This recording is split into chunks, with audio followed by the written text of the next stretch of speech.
नमस्कार दोस्तों, welcome to सरकारी स्टडी वेब्स एजुकेशन। चलिए इस वीडियो से हम स्टार्ट करने वाले हैं एमपीपीएससी प्री 2023 जो एग्ज़ाम होने वाला है आपका। उसके लिए हम लाएंगे यहाँ पे इकाई 4 मतलब होता है इंडियन ज्योग्राफी यानी भारतीय भूगोल और विश्व का भूगोल।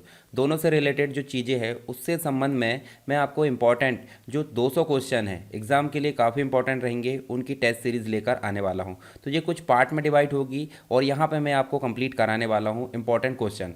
तो देखिए यहाँ पे आपको सिलेबस दिखा देता हूँ। इकाई 4 में आपको क्या देखने को मिलेगा, एमपीपीएससी प्री के जो सिलेबस है टोटल मिलाकर कितनी यूनिट मिलती है, 10 में से आपकी 34 यूनिट यानी भारत का भूगोल और विश्व का भूगोल। उसके संबंध में भौतिक भूगोल, प्राकृतिक संसाधन, सामाजिक भूगोल, आर्थिक भूगोल, विश्व के महाद्वीप, देश, महासागर, नदियाँ, पर्वत, साथ ही विश्व के प्राकृतिक संसाधन और परंपरागत एवं गैर परंपरागत ऊर्जा स्रोत। तो ये सारी चीज़ें दोनों से रिलेटेड होगी, भारत के रिलेटेड भी और विश्व के। ठीक है, तो इनसे रिलेटेड जितने भी इंपॉर्टेंट क्वेश्चन बनते हैं जो आपके एग्जाम के लिए काफ़ी इंपॉर्टेंट होंगे, आपको देखने को मिलेगा विश्व के भूगोल और भारत के भूगोल के 200 क्वेश्चन जो कि ज़्यादा इंपॉर्टेंट है वो आपको देखने को यहाँ पे मिलेंगे। तो चलिए एक एक करके हम सारे क्वेश्चन को जो है देखते हैं और उनके संबंध में जो भी फैक्ट और बनते हैं जो आपके एग्जाम के लिए काफ़ी इंपॉर्टेंट होंगे उनको हम यहाँ पे देखते हैं। तो सबसे पहला जो क्वेश्चन है वो देखने को मिलेगा, भारत में सबसे प्राचीन पर्वत श्रृंखला। पर्वत क्या होता है? पर्वत मतलब आप जानते हैं इस प्रकार से, एक तो होता है पठार। पठार मतलब होता है जमीन से उठा हुआ भाग जो सपाट हो, प्लेन हो, ठीक है, उसे हम बोलते हैं पठार। और एक होता है मैदान, और ये होता है पर्वत। ठीक है, पर्वत मतलब जिसकी ऊंचाई ज़्यादा होती है, पठार से ज़्यादा होती है, उसे हम क्या बोलते हैं, पर्वत। तो यहाँ पे बात की जा रही भारत के पर्वतों की। भारत में जो पर्वत है सबसे प्राचीन कौन सा है आपको देखने को मिलेगा, देखिए अरावली, विंध्य, सतपुड़ा, हिमालय। तो देखिए यहाँ पे अगर बात करें हम किसकी, हिमालय की, तो हिमालय तो आपका नवीन बलित पर्वत है। नवीन मतलब नया, अभी भी बन रहा है। आपको देखने को मिलेगा जो आपका सबसे ऊंची चोटी है हिमालय की, वो अभी भी उसकी ऊंचाई जो है हमको ज़्यादा देखने को मिलती है, धीरे धीरे बढ़ते हुए। उसके बाद सतपुड़ा, सतपुड़ा भी आपका ब्लॉक माउंटेन है। विंध्य पर्वत भी सतपुड़ा के ऊपर मध्य प्रदेश में जो फैला हुआ है, ठीक है, और अन्य कुछ राज्यों में। एक है आपका अरावली। अरावली आपका जो है राजस्थान, मुख्य रूप से राजस्थान में देखने को मिलता है, हरियाणा में, और उसके अलावा आपका जो है दिल्ली तक जाता है ये। उसके पहले भी आपको गुजरात तक देखने को मिलता है। तो अरावली एक ऐसा पर्वत है जो कि सबसे प्राचीन है और साथ ही आपको राजस्थान को दो भागों में ये बांटता हुआ नजर आता है। तो यहाँ पर राइट आंसर क्या हो जाएगा आपका, यहाँ पर राइट आंसर हो जाएगा अरावली। इसके संबंध में आपको मैं दिखा दूँ, ये हमारा प्यारा भारत, इस भारत के अंतर्गत देखें तो ये जो है आपकी अरावली श्रृंखला है। ये आप देख सकते हैं अरावली, जो कि गुजरात से होकर कहाँ तक गई है, दिल्ली तक गई है। ठीक है, हरियाणा, दिल्ली आगे आप देख सकते हैं। तो देखिए राजस्थान यहाँ पे भी है, राजस्थान यहाँ पे भी। तो राजस्थान को उत्तर से दक्षिण दो भागों में बांटने का काम कौन कर रहा है, अरावली। तो यहाँ पे आपको देखने को मिलेगा भारत की सबसे प्राचीन पर्वत श्रृंखला कौन सी है, अरावली है। और ये 870 मिलियन वर्ष पुरानी यानी कि काफ़ी अधिक पुरानी है।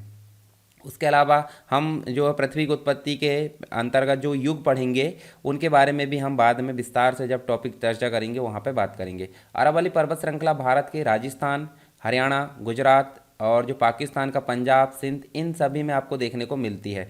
और यहाँ देखिए उसे क्षेत्रीय स्तर पर क्या बोला जाता है, मेवात बोला जाता है। और हमारे भारत के अंतर्गत गुजरात, राजस्थान, हरियाणा, दिल्ली, ये 4 राज्यों में यह फैली हुई है। ठीक है, इसके साथ ही इसकी सबसे ऊंची चोटी माउंट आबू जो कि राजस्थान में है देखने को मिलती है।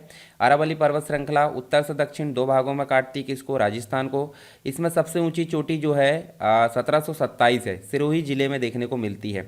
अरावली पर्वत दुनिया का सबसे प्राचीन पर्वत कहा जाता है। ठीक है, भारत ही नहीं दुनिया का भी। अच्छा मुझे एक क्वेश्चन का आंसर दीजिए, अगर आप एग्जाम की तैयारी कर रहे हैं तो आपको थोड़ा बहुत तो पता होगा, अमेरिका में सबसे प्राचीन पर्वत का नाम क्या है, सबसे प्राचीन पर्वत श्रृंखला उसे किस नाम से जाना जाता है, आप मुझे कमेंट बॉक्स में आंसर बताइए। आगे आने वाली जो सेट है उसमें मैं आपको बता दूंगा अगर आपसे नहीं बनता है तो।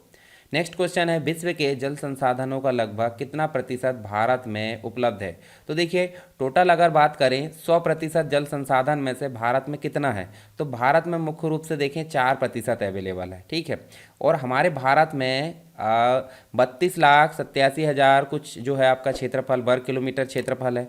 जो विश्व का कितना परसेंट है वो भी आपको देखने को मिलेगा। तो यहाँ पे तो इसका राइट आंसर 4% हो गया। आप देख सकते हैं यहाँ पे दुनिया के कुल जल संसाधनों का 4% हिस्सा कहाँ पे है, भारत में है। इसके अलावा भौगोलिक क्षेत्रफल की अगर बात करें 32,87,263 वर्ग किलोमीटर हमारे भारत का क्षेत्रफल है, जो दुनिया का टोटल जो 100% हिस्सा है किसका, जो जमीन मतलब एक प्रकार से जमीन का हिस्सा, उसका 2.4% मात्र है। कौन सा? ये वाला। उसके अलावा बाकी का बचा कितना? 97.6 जो भी है वो अन्य भागों के लिए देखने को मिलता है।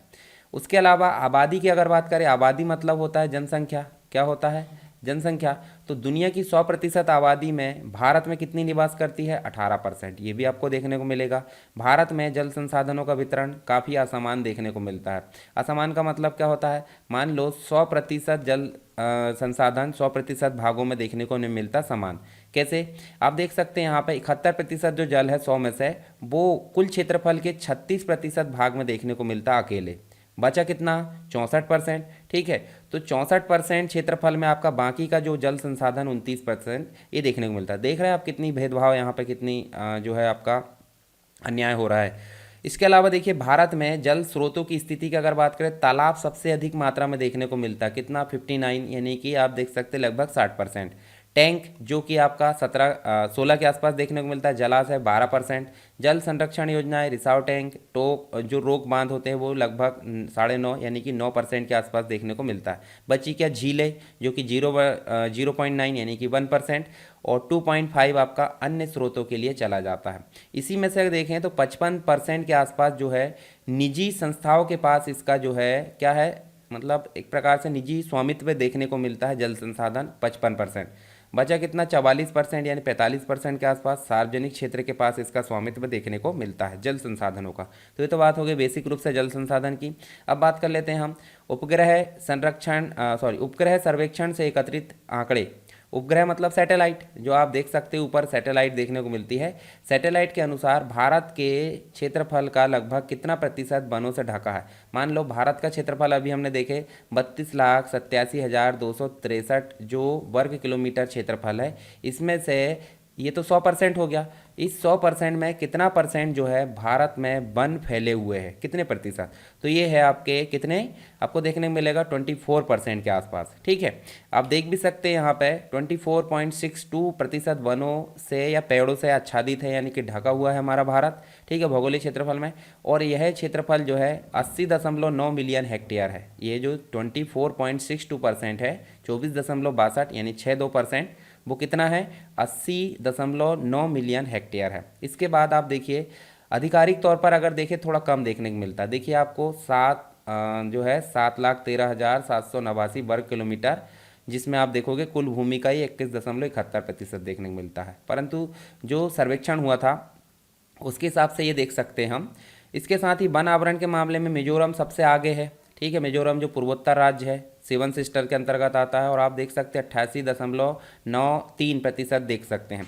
भारत में सबसे ज़्यादा क्षेत्रफल पर्णपाती वनों से आच्छादित है। वन अलग अलग प्रकार के होते हैं, उष्णकटिबंधीय वन होते हैं, उष्णकटिबंधीय पर्णपाती वन होते हैं। ठीक है, सदाबहार वन होते हैं। तो इन सब के बारे में हम बाद में विस्तार से चर्चा करेंगे। ठीक है, 60% से ज़्यादा क्षेत्रफल पर्णपाती वनों से आच्छादित है भारत में। इसके साथ ही आप देखिए वन आवरण के मामले में सबसे टॉप में कौन है? मिजोरम। जैसे कि हमने देखे तो मिजोरम आप देख सकते हैं यहाँ नीचे है, जो पूर्वोत्तर राज्य में देखोगे नीचे। उसके बाद आप देखोगे अरुणाचल प्रदेश। अरुणाचल प्रदेश आप देख सकते हैं यहाँ पे। उसके बाद आप देख सकते हैं मेघालय। तो मेघालय यहाँ देखिए ये देखने को मिलता है।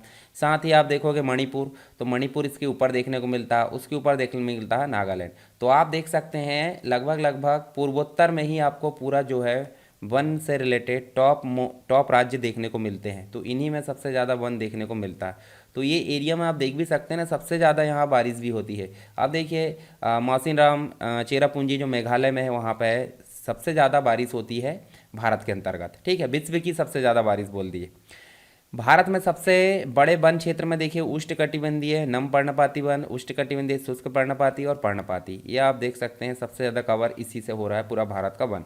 2021 में भारत में कुल भौगोलिक क्षेत्र के हिसाब से हरियाणा में सबसे कम 3.6% वन, और पंजाब में जो है 3.67% वन क्षेत्र था। ठीक है, इसके साथ ही नेक्स्ट जो क्वेश्चन है, उत्तर दक्षिण गलियारे पर स्थित निम्न नगरों को, नगर मतलब शहर बोल सकते हैं, ठीक, उत्तर से दक्षिण क्रम में बनाइए।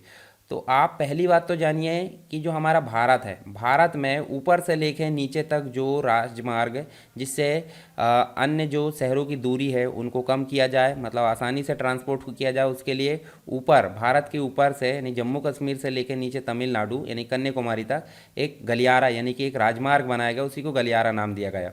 और एक बनाया गया आपका गुजरात से लेकर आपका असम तक, ठीक है। तो ये जो है आपका पूरा पश्चिम गलियारा, उत्तर दक्षिण गलियारा, ठीक है। तो यहाँ बात की जा रही है उत्तर दक्षिण गलियारे की। जो नगर है हमारे पास में, नागपुर है, आगरा है, कृष्णागिरी है, ग्वालियर। तो आप देख सकते हैं नागपुर आपका कहाँ पे आ जाता है, महाराष्ट्र में। आगरा आपका कहाँ पे आ जाता है, यूपी में। कृष्णागिरी आपका आ जाता है तमिलनाडु में। और ग्वालियर आ जाता है आपका एमपी में। अब मुझे बताइए, ऊपर से लेके नीचे तक अगर बात करें तो आगरा मतलब यूपी क्या आएगा सबसे पहले, तो आपको यूपी पहले रख देना यानी कि आगरा। उसके बाद कौन आता है, एमपी, यानी कि आपको एमपी रख देना। फिर आपका आता है महाराष्ट्र यानी कि महाराष्ट्र रख देना। फिर आता है तमिलनाडु। तो आप ध्यान से देखिए, सबसे पहले आ जाएगा आपका आगरा यानी कि बी, ठीक है। तो यहाँ मैं लिख भी देता हूँ बी। उसके बाद क्या आ जाएगा आपका एमपी यानी कि आपका आ जाएगा डी, डी आ जाएगा। और डी के बाद क्या आ जाएगा आपका ए के बाद आ जाएगा आपका बचा क्या, सी। तो बी डी ए सी, तो बी डी ए सी देखिए ये आपका बी नंबर का यहाँ पे राइट आंसर हो जाएगा। इसके बारे में और देख लेते हैं यहाँ पे। तो ये देखिए बी नंबर का राइट आंसर आगरा, ग्वालियर, नागपुर, कृष्णागिरी। तो यहाँ देखिए उत्तर दक्षिण गलियारे की जो टोटल लंबाई है किलोमीटर में देखें तो 4076 किलोमीटर सड़क के रूप में, ठीक है। जो जम्मू कश्मीर में जो है श्रीनगर, श्रीनगर मतलब सबसे ऊपर देख सकते हैं यहाँ पे, श्रीनगर से लेकर तमिलनाडु के कन्याकुमारी यानी कि यहाँ से लेकर नीचे कन्याकुमारी तक क्या है, उत्तर दक्षिण गलियारा यानी कि राजमार्ग है, ठीक है। इसके अलावा ये कॉरिडोर जो बनाया गया है ऊपर से नीचे, इसका मुख्य उद्देश्य था भारत के जो महानगर है उसके बीच में दूरी और समय को कम करना था। साथ ही यह NH-44 का मुख्य हिस्सा है यानी कि NH-44 को हम क्या बोल सकते हैं, उत्तर दक्षिण गलियारा बोल सकते हैं, जो कि श्रीनगर, उधमपुर, पोर्ट जम्मू से होते हुए जालंधर, दिल्ली, आगरा, ग्वालियर, झांसी, उसके बाद देखिए सागर है, आपको देखने को मिलेगा सागर, नरसिंहपुर, लखनऊ, नागपुर, हैदराबाद, चिक्का बल्लारपुर, बेंगलुरु, सलेम, मदुरई, कन्याकुमारी, यहाँ तक आपको देखने को मिलता है। और ये एक और शाखा इसकी देखने को मिलती है NH-5 जो है 44 यानी 544, जो कि सलेम, कोयम्बटूर, पलक्कड़ और कोच्चि, जो कि देखिए आप यहाँ से देख सकते हैं एक अलग शाखा इसकी देखने को मिलती है। यहाँ तक एक गलियारा है। और राजस्थान के धौलपुर जिले से भी ये गुजरता है, ठीक है। आगे चल के देखते हैं हम, देखिए एक होता है पूरब पश्चिम। तो पूरब पश्चिम आप देखो यहाँ से लेकर यहाँ तक देखने को मिलता है, ठीक है। तो ये देखिए पूरब पश्चिम जो गलियारा है गुजरात के पोरबंदर से असम के सिलचर तक देखने को मिलता है। इसकी लंबाई कितनी है, 3300 किलोमीटर है। NH-27 का हिस्सा मतलब उससे होकर गुजरता है। और इसमें देखिए गुजरात, राजस्थान, मध्य प्रदेश, उत्तर प्रदेश, बिहार, पश्चिम बंगाल, असम और यह गलियारा इन शहरों से होकर भी गुजरता है, जैसे पोरबंदर है, राजकोट, यहाँ पे आप देख सकते हैं। इसके साथ ही आप देखिए ये उत्तर दक्षिण गलियारा और पूरब पश्चिम गलियारा कहीं ना कहीं तो क्रॉस करते होंगे। तो ये क्रॉस करते हैं उत्तर प्रदेश के झांसी से। तो ये दोनों जो काटते हैं वो कहाँ पर काटते हैं, झांसी में। तो आपको याद रखना है दोनों चीज़ें। इसके अलावा यह गलियारा स्वर्णिम चतुर्भुज का हिस्सा है। स्वर्णिम चतुर्भुज क्या होता है आगे देखेंगे हम। भारतीय राष्ट्रीय राजमार्ग प्राधिकरण, जिसे बोलते हैं NHAI, national highway authority of India, ये जो परियोजना या प्रोजेक्ट की देखरेख करती है, मतलब ये निर्माण करती है। एक होती है NHAI, राष्ट्रीय राजमार्ग निर्माण का काम करती है। एक होती है BRO, बॉर्डर रोड ऑर्गेनाइजेशन। जितनी भी बॉर्डर पर रोड बनती है वो इसके द्वारा मेंटेन की जाती है, इसके द्वारा बनाई जाती है। और जितनी भी अंदरूनी तौर पर राष्ट्रीय राजमार्ग बनते हैं वो बनते हैं NHAI के द्वारा, national highway authority of India के द्वारा। तो यहाँ देखिए अगला जो है स्वर्णिम चतुर्भुज, गोल्डन क्वाड्रिलेटर, ठीक है। तो ये राजमार्ग परियोजना है, भारत के मुख्य 4 महानगरों को जोड़ने का ये काम करी। कौन कौन सी, दिल्ली, मुंबई, चेन्नई, कोलकाता। तो देखिए दिल्ली, मुंबई, चेन्नई, कोलकाता, या फिर हम बोलते हैं दिल्ली, कोलकाता, चेन्नई, मुंबई। तो यहाँ देखिए दिल्ली से कोलकाता आप देख सकते हैं 4 भागों में बटी हुई। दिल्ली से कोलकाता भाग 1, कोलकाता से चेन्नई भाग 2, चेन्नई से मुंबई भाग 3 और मुंबई से दिल्ली भाग 4। तो 4 भागों में बटी है और चारों भाग जो है 4 महानगर को जोड़ने का काम कर रहा है। इसलिए इसको देखिए एक चतुर्भुज का निर्माण कर रहा है। तो इसलिए इसे स्वर्णिम चतुर्भुज राष्ट्रीय राजमार्ग परियोजना कहा गया है, ठीक है। और यह परियोजना तत्कालीन प्रधानमंत्री उस समय जो थे हमारे अटल बिहारी वाजपेयी जी, उनके द्वारा 1995 में बनाई गई थी। इसकी आधारशिला यानी कि काम शुरू किया गया 1999 में, काम पूरा हो गया 2012 में, ठीक है। और यह भारत की सबसे लंबी सड़क परियोजना है और दुनिया का 5वां सबसे लंबा राजमार्ग माना जाता है। स्वर्णिम चतुर्भुज राजमार्ग देश के 13 राज्यों के मध्य से होकर गुजरता है और इसकी टोटल लंबाई 5,846 है, जिसमें से चारों भाग की अगर बात करें, सबसे ज़्यादा लंबा ये वाला है कोलकाता से चेन्नई और सबसे कम लंबा मुंबई से चेन्नई है। तो देख भी लीजिए, दिल्ली से कोलकाता 1400 आपका 54 किलोमीटर, कोलकाता से चेन्नई आपका 1684 किलोमीटर, चेन्नई से मुंबई आपका 1290 किलोमीटर और मुंबई से दिल्ली आपका 1419। तो सबसे बड़ा कौन सा है? कोलकाता से लेकर चेन्नई सबसे बड़ा है, चेन्नई से मुंबई आपका सबसे छोटा है, बाकी आप देख सकते हैं। नेक्स्ट क्वेश्चन है, जनगणना 2011 के अनुसार भारत एवं मध्य प्रदेश के कार्य सहभागिता दर जो है क्रमशः कितनी है, मतलब कितने लोग कार्यशील है, वो चीज़ यहाँ पे देखने को मिल रही है। तो देखिए इसका राइट आंसर तो जो है आपका डी है, 39.8% कहाँ की है? भारत की। भारत और मध्य प्रदेश की पूछा ना क्रमशः, तो भारत की है 39.8 और मध्य प्रदेश की है 43.5। तो देखिए यहाँ पे 2011 की जनगणना 2021 में होना था, कुछ कारणवश अभी लेट हो गई। अब नई लेटेस्ट वाली जनगणना आएगी, उसके अकॉर्डिंग डेटा है वो भी हम देख लेंगे। अभी बात हो रही 2011 की, तो 2011 में भारत में कार्यशील जनसंख्या कितनी है औसत? 39.8 और मध्य प्रदेश की अगर बात करें तो 43.5। ठीक है, अब देखिए मध्य प्रदेश में कार्यशील जनसंख्या भारत की अपेक्षा अधिक मानी जा रही है। ठीक है, औसत से जो है आपकी भारत से ज़्यादा है। मध्य प्रदेश में कार्यशील जनसंख्या में पुरुषों की संख्या महिलाओं से अधिक है। मध्य प्रदेश की ज़्यादातर आबादी कहाँ है? प्राथमिक क्षेत्र से जुड़ी हुई है। क्षेत्र 3 प्रकार के होते हैं, इकोनॉमी में आपको मैं पढ़ाऊंगा कौन कौन से। प्राथमिक क्षेत्र जो कृषि से रिलेटेड होता है, कृषि और कृषि के सहयोगी। दूसरा होता है आपका द्वितीय क्षेत्र, यानी उद्योग से रिलेटेड चीज़ें होती है। और तीसरा होता है सर्विस सेक्टर, यानी सेवा से रिलेटेड चीज़ें होती है। तो प्राथमिक क्षेत्र से यहाँ पर ज़्यादातर लोग जो है आबादी देखने को मिलती है। 2011 की जनगणना के अनुसार 700 मतलब एक प्रकार से 7.26 करोड़ यानी 7,26,00,000 के आसपास जो है देख सकते हैं क्या है जनसंख्या टोटल, जो कि 6% है भारत का। और मध्य प्रदेश में ग्रामीण जनसंख्या जो है 72.4, बची हुई कितनी 27.6, ये है आपकी ग्रामीण। 2011 की जनगणना के अनुसार मध्य प्रदेश की साक्षरता दर कितनी है? 70.60 और इसमें पुरुष है 80.5 और महिला है 60 ठीक है 60%। आगे देखिए नेक्स्ट क्वेश्चन है, निम्नलिखित जो है भारत के मानचित्र पर यानी कि भारत के मैप में पूर्वी तटीय बंदरगाह, बंदरगाह क्या होते हैं? जहाँ पे जो जहाज आती है और माल जो है उतरता है, माल सप्लाई होता है। ठीक है, तो जहाज जहाँ आकर रुकती है उसे बोलते हैं हम क्या? बंदरगाह। बंदरगाह को हम सी पोर्ट भी बोल सकते हैं। ठीक है, सी पोर्ट क्या बोल सकते हैं? सी पोर्ट, जहाँ पे बंदरगाह मतलब जहाँ पे जहाज आकर रुकती है बड़ी बड़ी। तो इनको 1 2 3 के क्रम में प्रदर्शित किए गए हैं, इन्हें पहचानिए। तो देखिए नीचे से मान लो ये आपका भारत का क्या है नक्शा नीचे का, जिसमें पूर्वी तटीय, पूर्व मतलब ये वाला और पश्चिम मतलब ये, पूर्व से नीचे के क्रम में आपको क्रमशः 1 2 3 4 बताना। तो सबसे नीचे की अगर बात करें तो कौन सा मिलेगा आपको? तूतीकोरिन। कौन मिलेगा? तूतीकोरिन। तो यहाँ भी तूतीकोरिन पर ये आंसर नहीं होगा, कौन सा होगा? तूतीकोरिन के बाद चेन्नई होगा, चेन्नई के बाद मछलीपट्टनम होगा जिसको मछलीपट्टनम भी बोलते हैं, और उसके बाद होगा विशाखापट्टनम। राइट आंसर हमारा होगा बी। आप देख भी सकते हैं यहाँ पे सबसे नीचे वाला जो हमारा कन्याकुमारी, तो ये बंदरगाह नहीं है, परंतु यहाँ देखिए तूतीकोरिन पूर्वी तटीय बंदरगाह सबसे निचला बंदरगाह है। फिर आप देखिए यहाँ पे सेकंड क्या था? चेन्नई था, फिर आपका मछलीपट्टनम था, फिर आपका विशाखापट्टनम था। इसके अलावा भी आप देख सकते हैं बड़े बंदरगाह की अगर बात करें तो बड़े बंदरगाह में आपका देखने को मिलेगा, देखिए बहुत, जैसे मुंबई है, मुंबई आपका बड़ा बंदरगाह देखने को मिलेगा, जवाहरलाल नेहरू, JNPT देखने को मिलेगा। ठीक है, उसके अलावा देखिए ये छोटे छोटे कुछ बंदरगाह है, परंतु यहाँ कांडला बंदरगाह सबसे अधिक प्रचलित है, जो चलता है। मार्मोगोआ है जो गोवा में देखने को मिलता है, न्यू मैंगलोर देखने को मिलेगा कर्नाटक में, कोच्चि। ठीक है, ये आप देख सकते हैं अरब सागर की रानी से बोला जाता है। इसके अलावा भी बहुत सारे हैं, जैसे पारादीप है, कोलकाता, हल्दिया है। तो बंदरगाह जब हम पढ़ेंगे तो वहाँ विस्तार से इस टॉपिक पर बात करेंगे। तो ये राइट आंसर हो गया, तूतीकोरिन पूर्वी तट का सबसे दक्षिणी बंदरगाह है। इसके अलावा नेक्स्ट क्वेश्चन है सूची 1 यानी कि पहली जो लिस्ट है उसको लिस्ट 2 से, यानी कि पहली लिस्ट में दिया औद्योगिक प्रदेश, और ये औद्योगिक प्रदेश किस देश में स्थित है वो आपको दिखाना है यहाँ पे राइट आंसर।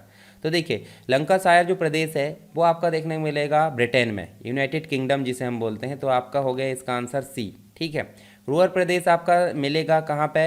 जर्मनी में तो मिलेगा। ठीक है, यहाँ पे रूअर प्रदेश। इसके अलावा आप देखेंगे जो केहिन प्रदेश है, केहिन प्रदेश की अगर बात करें तो ये जापान में भी मिलेगा और अन्य में भी मिलेगा, पर इस आंसर के हिसाब से जापान ही माना जाएगा। और दक्षिण अप्लेसियन जो मिलेगा आपका संयुक्त राष्ट्र अमेरिका में मिलेगा। तो इस हिसाब से आंसर कितना हो गया? जैसे ए का क्या है हो गया? ए का हो गया सी, उसका हो गया बी के बाद, ये देखिए बी हो गया, उसके बाद सी के बाद जो हो गया, सी का डी हो गया, और ये डी का ए हो गया, सी बी डी ए। तो का देखिए आपका देखने को मिलेगा यहाँ पे आंसर। अब ये 1 2 3 के हिसाब से नहीं लिए हमने, तो सी का मतलब 3 हो जाएगा और बी का मतलब 2, उसके बाद डी का मतलब हो जाएगा 4। ठीक है, तो मतलब सी वाला हमारा राइट आंसर होगा। तो राइट आंसर हमारा सी होगा। आप जोड़ी भी देख सकते हैं यहाँ पे। इसके अलावा देखिए जो लंकाशायर है वो इंग्लैंड का सबसे बड़ा सूती वस्त्र उत्पादन क्षेत्र है। इसमें सूती वस्त्र उद्योग के लिए अनुकूल परिस्थितियाँ अवेलेबल है, इसलिए यहाँ पे ये काफ़ी प्रचलित है। जर्मनी में रूअर कोयला क्षेत्र है, दुनिया का सबसे बड़ा कोयला क्षेत्र है। जर्मनी के बिटुमिनस कोयले का जो है बड़ा उत्पादन यहाँ पे होता है। केहिन प्रदेश आपका जापान में मिलेगा, टोक्यो, कावासाकी और जो आपका याकोहामा जैसे शहर भी इसमें आते हैं। दक्षिणी अप्लेसियन जो है आपका यूएसए यानी कि आपका अमेरिका के अंतर्गत देखने को मिलेगी, संयुक्त राष्ट्र अमेरिका में। लोह इस्पात के लिए काफ़ी फेमस है। ठीक है, जैसे इसके अंतर्गत देखिए कुछ राज्य भी प्रसिद्ध है। अगला जो क्वेश्चन है, ओजोन परत पृथ्वी से करीब कितनी ऊंचाई पर है। तो ओजोन परत की अगर बात करें तो वायुमंडल की बात की जा रही है। किसकी बात की जा रही है? वायुमंडल की। पृथ्वी की जो परतें होती है उसे वायुमंडल परत बोला जाता है और टोटल 5 परत हमको देखने को मिलती है। चलिए उन 5 परत को पहले देख लेते हैं। तो देखिए पहली परत जो है हमारे पास में होती है जहाँ क्षोभ मंडल, आपको जितनी भी मौसम से रिलेटेड घटनाएं होती है 0 से लेकर 12 किलोमीटर तक। ठीक है, ये सारी चीज़ें कहाँ देखने को मिलती है? आपकी क्षोभ मंडल में। फिर देखिए हेलीकॉप्टर वगैरह जो है ये आप देख सकते हैं ये ऊपर वाले में। तो देखिए समताप मंडल में आपके प्लेन वगैरह देखने को मिलते हैं जहां आपको कोई भी तूफान और हवा देखने को नहीं मिलती। इसके अलावा आप देखिए मध्य मंडल देखने को मिलता है। तो समताप मंडल 12 से 50 किलोमीटर के आसपास लगभग देखने को मिलता है। मध्य मंडल आपका 50 से 80 के आसपास देखने को मिलता है। ताप मंडल में आयन मंडल भी आता है जहाँ पे आपको रेडियो तरंगे वगैरह देखने को मिलती है। इंटरनेशनल स्पेस स्टेशन जो है वो आपको इसी के आसपास देखने को मिलता है। फिर उसके बाद बाहर का जो देखने को मिलता है वो 700 से और लाखों किलोमीटर तक देख सकते हैं। तो क्षोभ मंडल के ऊपर समताप मंडल में ही क्या देखने को मिलती है? ओजोन परत। और ओजोन परत जो होती है आपकी पराबैंगनी, सूर्य से आने वाली जो पराबैंगनी किरणें होती है जो हमारे शरीर के लिए घातक हो सकती है, उसको रोकने का काम कौन करती है? ओजोन परत। ठीक है, तो ओजोन परत कहाँ देखने को मिलती है? समताप मंडल में, इसलिए ओजोन मंडल भी इसको बोला जाता है कभी कभी।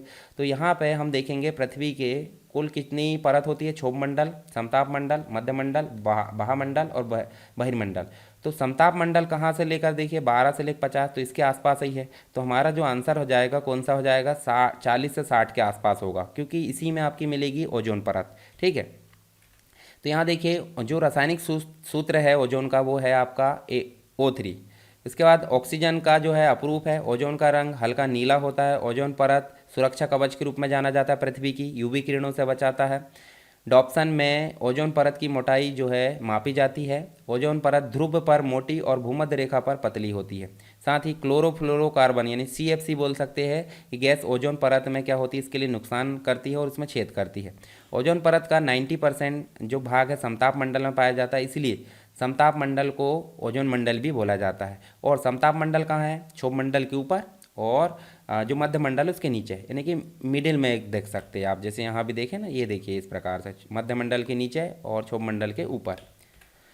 अगला क्वेश्चन है, कौन सा महाद्वीप मानव जाति का जन्म स्थल माना जाता है? तो आपको पता होगा ये अफ्रीका महाद्वीप को क्या माना जाता है? मानव जाति का जन्म स्थल। ठीक है, इसके अलावा आप देखोगे तो सबसे बड़ा महाद्वीप देखोगे तो सबसे बड़ा महाद्वीप एशिया, उसके बाद दूसरे नंबर पर कौन सा है? अफ्रीका है। ठीक है, तो क्रम भी आप देख सकते हैं। यहाँ पे मैं आपको पहले दिखा देता हूँ। ये देखिए अफ्रीका महाद्वीप है। अफ्रीका महाद्वीप की अगर बात करें तो अफ्रीका महाद्वीप के इस साइड देखेंगे क्या मिलेगा आपको? एशिया। क्या मिलेगा? एशिया। ये हो गया आपका अफ्रीका। यहाँ मिलेगा आपको यूरोप। ठीक है, ये देखिए। उसके बाद इधर साइड मिलेगा आपको क्या? अटलांटिक महासागर देखने को मिलेगा। इधर साइड भी अटलांटिक, उत्तरी अटलांटिक और दक्षिण अटलांटिक ये देखने को मिलेगा आपको। दक्षिण अमेरिका ये ऊपर मिलेगा, उत्तरी अमेरिका। इसके जस्ट ऊपर आपको भूमध्य सागर देखने को मिलता है, यहाँ लाल सागर देखने को मिलता है, यहाँ पे आपको हिंद महासागर देखने को मिलता है। नीचे आपको जो है एक प्रकार से अंटार्कटिक महाद्वीप यानी कि नीचे अटलांटिक महासागर भी देखने को मिलता है और जो है अंटार्कटिक महाद्वीप भी देखने को मिलता है। तो ये आपको अफ्रीका की थोड़ी लोकेशन भी पता होनी चाहिए। तो अफ्रीका जो है संसार का दूसरा सबसे बड़ा महाद्वीप है, इसका मतलब एशिया के बाद दूसरा है। ये तीनों रेखा इससे गुजरती कैसे आपको दिखाता हूँ मैं। 3 रेखा कौन कौन सी है आप जब पढ़ोगे, देखिए यहाँ पे होगी मकर रेखा, यहाँ कहीं है आपकी कौन सी? विषुवत रेखा, और यहाँ भारत के पास से जो जाती है वो आपकी मकर रेखा। तो एकमात्र महाद्वीप है जिससे तीनों रेखाएं गुजरती है। कौन कौन सी? एक तो कर्क रेखा, विषुवत रेखा, और ये जो होती है 0 डिग्री रेखा, 23.5 डिग्री उत्तरी और 23.5 डिग्री दक्षिणी। 23.5 डिग्री दक्षिणी जो होती है मकर रेखा, उत्तरी वाली कर्क रेखा, और बीच वाली को विषुवत रेखा ने 0 डिग्री जो है आपकी क्या बोला जाता है, एक प्रकार से अक्षांश बोल सकते हैं। ठीक है, अक्षांश होती है, और खड़ी वाली जो लाइनें होती है देशांतर होती है। तो यहाँ देखिए आपको देखने को मिलेगा यूरोप के दक्षिण में, एशिया के पश्चिम में, जो हमने देख लिया ऑलरेडी ये सारी चीज़ें। इसके बाद देखिए यहाँ देखिए 1999 में यूनेस्को ने विश्व धरोहर स्थल घोषित किया था मानव जाति का जो पालना है उस स्थल को।